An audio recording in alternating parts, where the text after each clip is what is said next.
new conceptual resources for identifying and overcoming epistemic injustice. What I'm going to do in this talk is, in essence, say something about three things.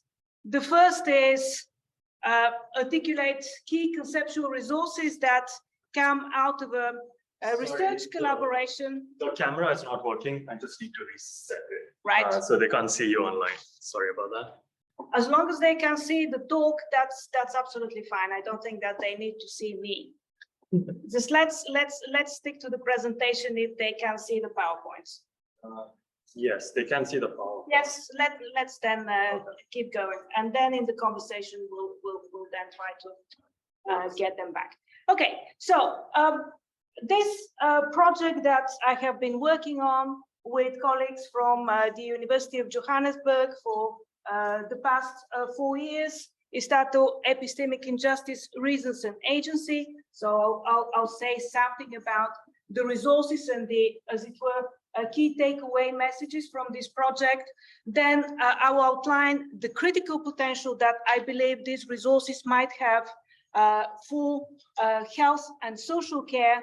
And finally, I will outline what this new research and co-production initiative is looking like, and invite you all to participate in it if you feel that this is something that adds up to your research and practical and professional endeavors. Okay, in order to see what's the novelty, I need to briefly state what the state of the art is, and in particular, what the really key insight of all of this exciting literature on epistemic injustice is about. The key insight is that all epistemic values, and examples of these are knowledge, understanding, inquiry, they are not separable. They cannot be isolated from the distinctive social practices through which they come about.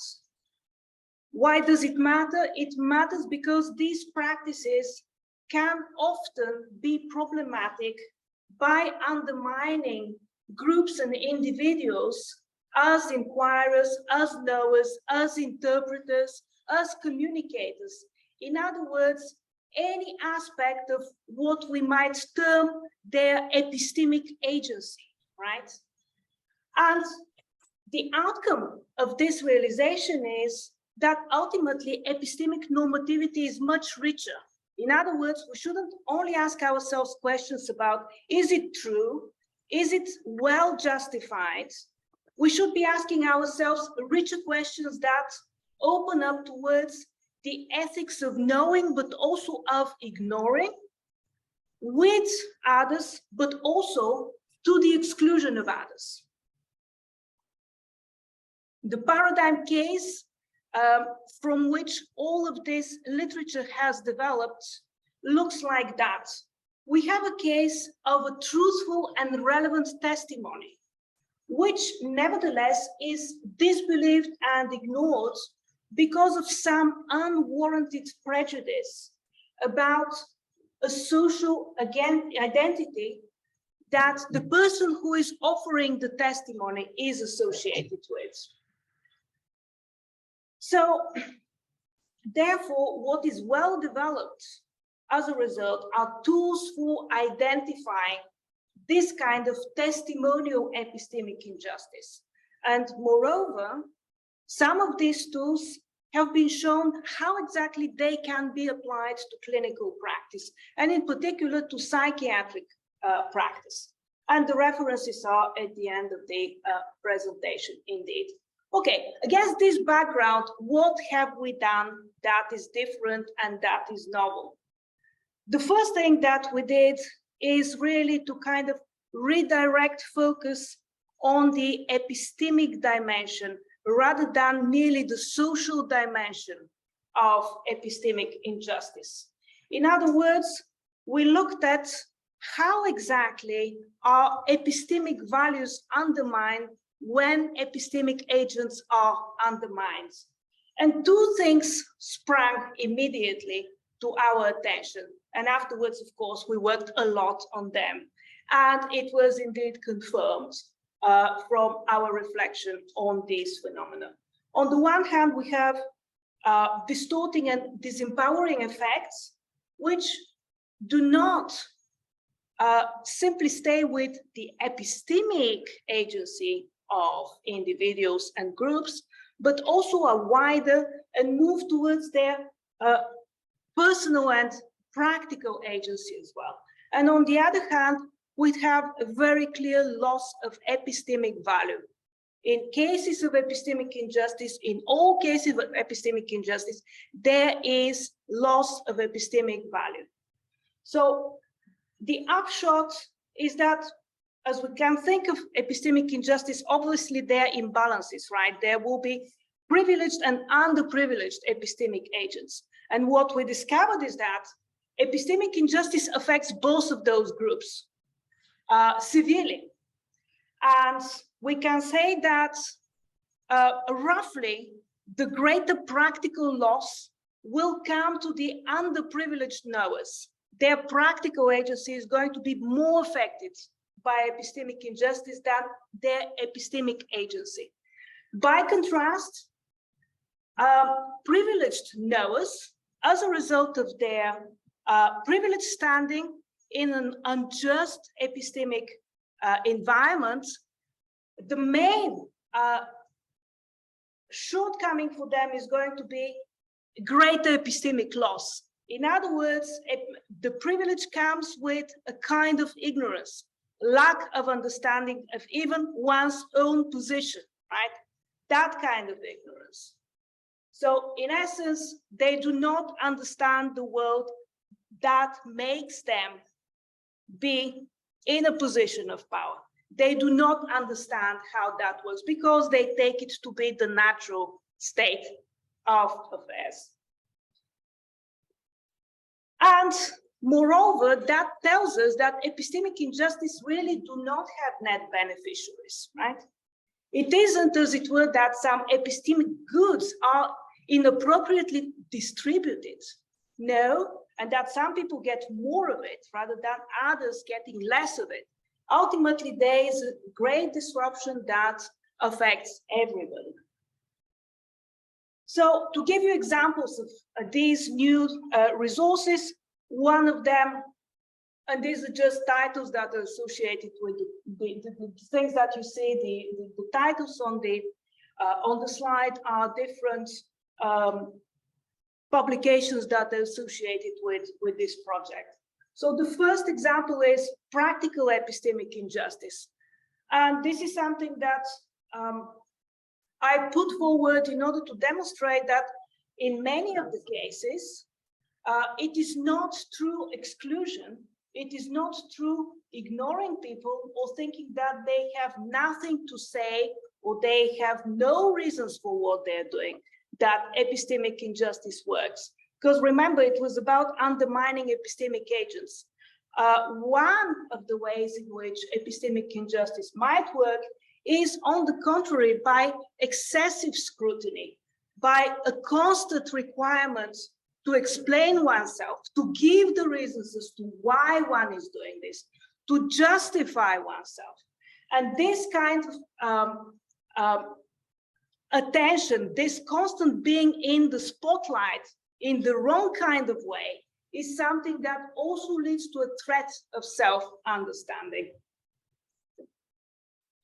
Please continue. And the second example is something that demonstrates how we should be aware of every kind of knowledge practice, including when we want to address epistemic injustice. And here is one of the contributors, Amandine Catala, to the special issue on epistemic injustice and agency that I edited with Ethical Theory and Moral Practice, demonstrating how that very literature is premised on a meta-epistemic injustice. Why is that? Because there is the exclusive focus, tacit, focus on propositional knowing. So ultimately, what is that going to lead to? We're not going to look at cases of justice or injustice outside of propositional knowing. And that quite simply would mean that we never touch upon very important ways of knowing and being an expert indeed, which have to do with expertise by experience. We also wanted to move beyond identifying harms and wrongs. One uncharitable way to look at the literature on epistemic injustice at the moment, which is really proliferating beyond actually being able to keep up with it, right? One uncharitable way would be to say that people are very busy in a kind of project of taxonomy, right? They're just registering more and more instances of epistemic injustice. And here is one kind, let's have a name for it, and then another, and then another, and so forth and so forth. And ultimately, the whole impetus of change and transformation might be lost in this sort of endeavor. So we think that we have addressed this concern by, at the same time, thinking about what to do about it, and in particular, thinking about responsibility for redressing epistemic injustice. And one of the ways in which we propose to do so is through a process-oriented conception of answerability. Now, responsibility as answerability.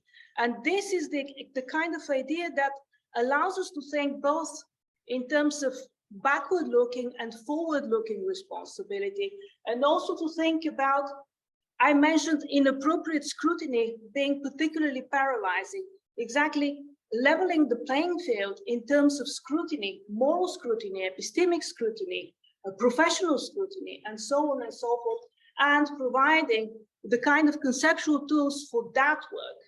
And importantly, that work is meant to be collaborative.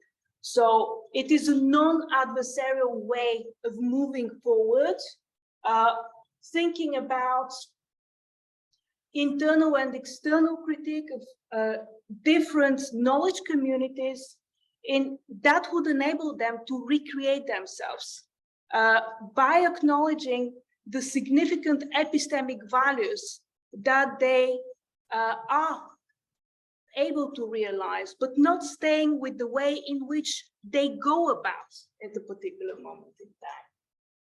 And we believe that there could be a good impetus for this kind of collaborative and non-adversarial engagement, because ultimately the debilitating effects, which might not necessarily be felt by everybody involved, but nevertheless, felt or not, they are there, and they go through different knowledge communities and individual knowers, and ultimately leads to general losses of knowledge and of understanding for all of us.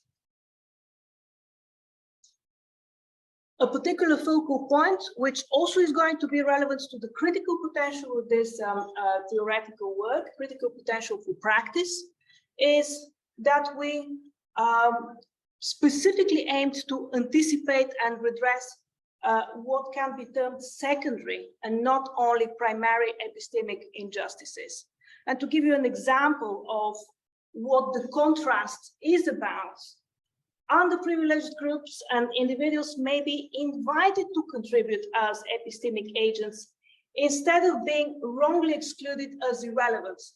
If they were wrongly excluded as irrelevant, that would be a primary kind of epistemic injustice. But in the secondary, although invited to contribute, their contributions are misappropriated, co-opted, subverted, or weaponized against them. So, critical potential.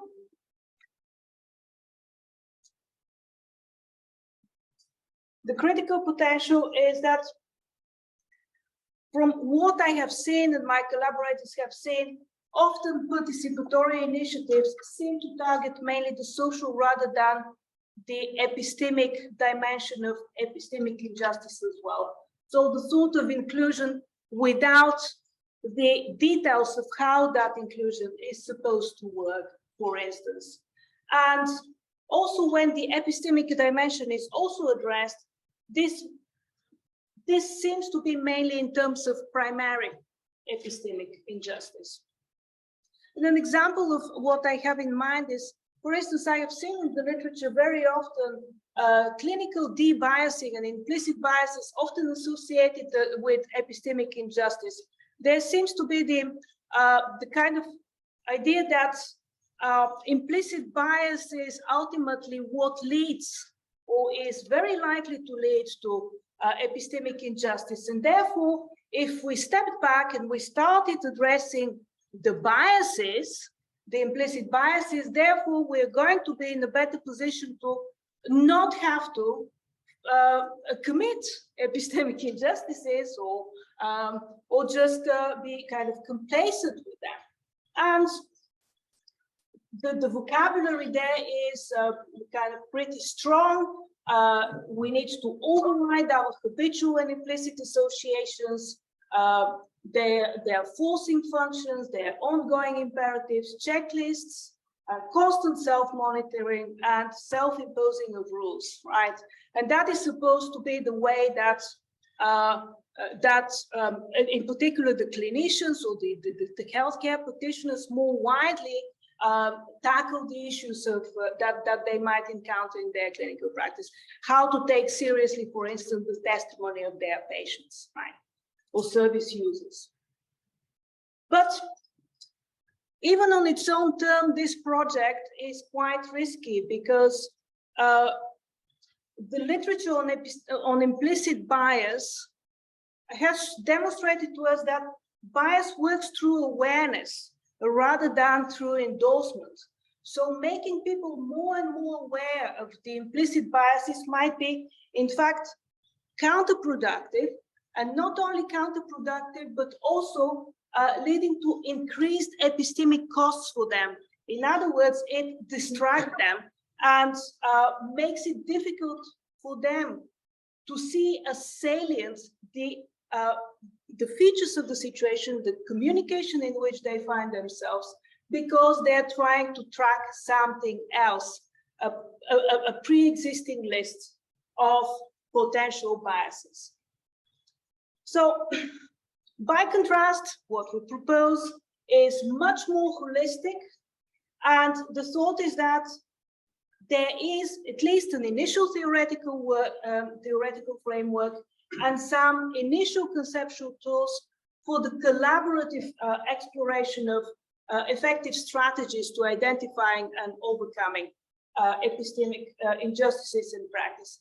And what are the strong points? The strong points are that we want to address together the social and the epistemic dimensions of the phenomenon, and also we want to do that by focusing at both primary and secondary iterations of the phenomenon, and do so in an inclusive but also collaborative way.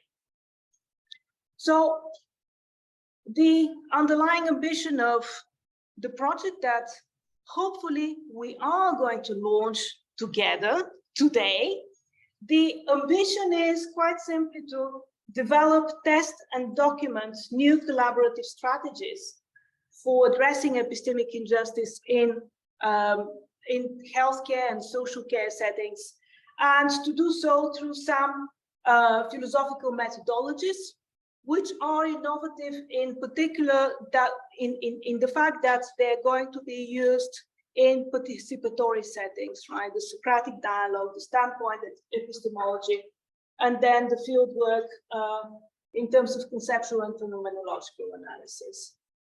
And here are the kind of objectives that we hope are going to be also appealing to you. Connect with practitioners and service users who have experience of epistemic injustice, are actively engaged in overcoming epistemic injustice, foster co-production partnerships, scope the feasibility of co-producing practical aims, and ultimately being able to develop and put into practice and then evaluate a pilot co-production on this. So these are my references.